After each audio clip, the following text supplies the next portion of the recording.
company entered an area that was dominated by small hamlets and perhaps a few villages. Such conditions would favor the acceptance of their party into those small communities. If they were seen as bringing important skills, a hamlet or two might be willing to join with them, and even willing to cede leadership to the new arrivals. Larger cities, however, might see them as threats and be less likely to desire to merge with them, and certainly would not be willing to give up their sovereignty in favor of the newcomers, as we see happening with Lehi's party, because we know that they were the leaders. So if they came in, the fact that they came into a coast with smaller hamlets not only favors the fact that they would have merged with them, but provides the precise conditions where we would have had them not only merge but end up as leaders. It would not have happened with larger communities. Fortunately, they weren't there. Lehi's company had every reason to accept aid from and a merger with local populations. Lehi's group planted seeds from the Old World, but a rapid acquisition of information about the survival skills particular to the New World would have been extremely important. They would have needed to know about the local food sources that were successful, local sources of materials for clothing, and the locations and types of clay for pottery, and any number of location-specific cultural information. The first indication that we have that this merger took place, and took place this early, we get from 2 Nephi. When Nephi is fleeing his brothers, and he and his party are leaving this apparent coastal area and apparently moving up into the highlands of Guatemala, he leaves, and in 2 Nephi verses 5 through 6, we get these verses. And it came to pass that the Lord did warn me that I, Nephi, should depart from them and flee into the wilderness, and all those who would go with me. So here's the critical phrase.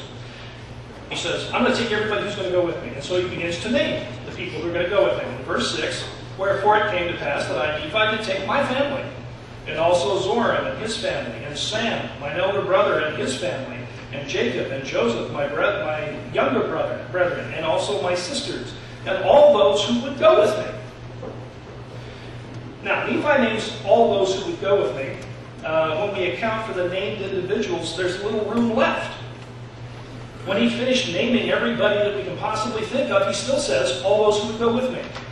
The only people who are unaccounted for are the sons of Ishmael. And you would think that by the time he's given us that litany of the people who are going with him, that if it was only one or two more, he might have named them, like he named everybody else. But he doesn't. He names everybody we could possibly think of that would go with him. And then he says, and all those who would go with me. Who were they? The most logical assumption is that they were the people that were in this hamlet that had gone with them at this point in time. So one of the things that we're going to be doing is setting up the hypothesis, first of all, that there were other people there. Secondly, that there was a joining of those people. And say to ourselves, what does that tell us about what we see in the rest of the Book of Mormon? The very first thing that happens is that we see that with the addition of others into Nephi's party, we have a larger core of people than we could possibly have with the separation of only those who had arrived with Lehi. There are three events that occur in the early city of Nephi that would appear to confirm the presence of more people than those who had come from the Old World. About 30 years after the departure from Jerusalem, Nephi describes some of the events of the establishment of the city of Nephi. First, he describes not only having built dwellings, but also a temple. Public building projects require excess labor. Even on a modest scale, a public building takes time and resources away from daily life. The very existence of a public building suggests a larger population than the pure Old World immigrants and their natural increase would have been able to provide. The second event that indicates the presence of a larger population is the declaration of Nephi as a king. Naming a man king, if there are only 12 men, is an insult. How can you be king if there's only 12 men? Okay? Third, we have the designation of Jacob and Joseph as priests and teachers over the land of my people. Were we to assume only people who had arrived from the Old World at this point in time, 30 years after they departed, we would have a king and 2 professional priests administering to 12 families. That's too much. The Nephi cultural organization at this early point in the Book of Mormon is way too top-heavy to support the theory that the only people that were there came from the Old World. The only thing that makes these verses make sense is the presence of other people at this particular point in time and at this early date in Nephite history. Now, once again, we take that piece of information and we say, okay, now we have, at this point in time, probable presence of non-Old World peoples in the city of Nephi.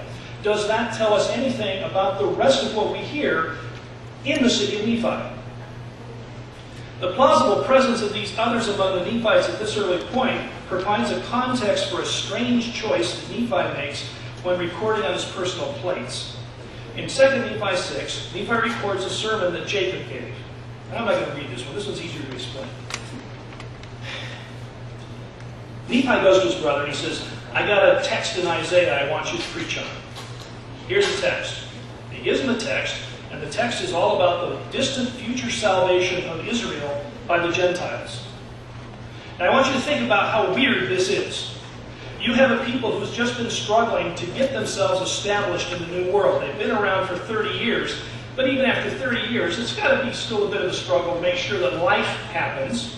And so the king decides that we ought to have a lesson.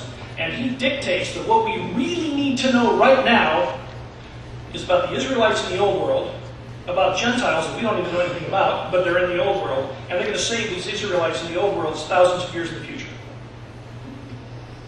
Why? If we understand, however, that at this point in time there were non-lineal Nephites, New World Nephites, not Old World Nephites, then all of a sudden the context of this speech becomes not one of looking at some esoteric theological future, but it is Nephi's position of likening the scriptures to themselves and saying, maybe we've had some conflicts with these new people that we're trying to come in, and it might be really important for you to understand that they may need your salvation someday, so come along with them. And all of a sudden, this abstract thing that doesn't make any sense has a very powerful and immediate social and political context.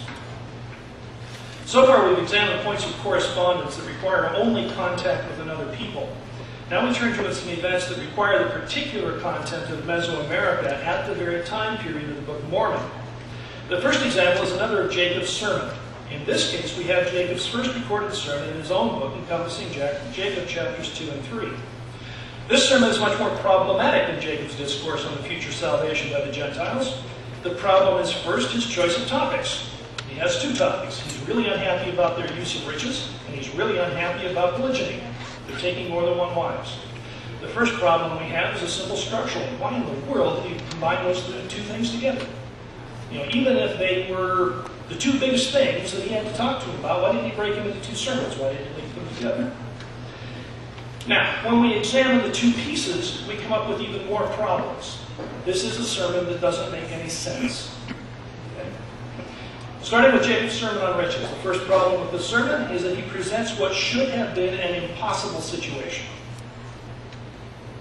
He suggests that they have become wealthy because of the gold and silver that they found, elements that he calls abundant. That should be impossible.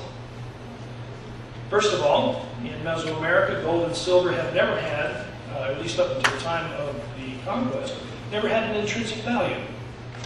They called them the excrement of the gods. They were just things that were around. They're nice because you can make things out of them, but they never used them as a medium of exchange. They used cacao beans instead of gold. That was much more valuable to them. So first of all, we're in an area of the world that should not have cared about gold. Secondly, it is absolutely impossible to get rich on something that you can pick up off the ground. And anybody can do it. If these are elements that are abundant, value doesn't come from something that's abundant. If every one of us could walk outside and pick up huge armloads of gold, I can guarantee you that there wouldn't be much value in trading it with each other. Finally, we have the manifestation of this wealth in costly apparel. This is another situation that should not exist. In an isolated community with no department stores, clothing is made by the community. The same materials are available to all. The same dyes are available to all. Even stylistic changes tend to be widely copied. It's common for villages to have an almost uniform dress rather than the segregation created by dress. Under the assumptions that are commonly brought to the Book of Mormon text, that of a group of people alone in the land, it should be virtually impossible to have costly apparel.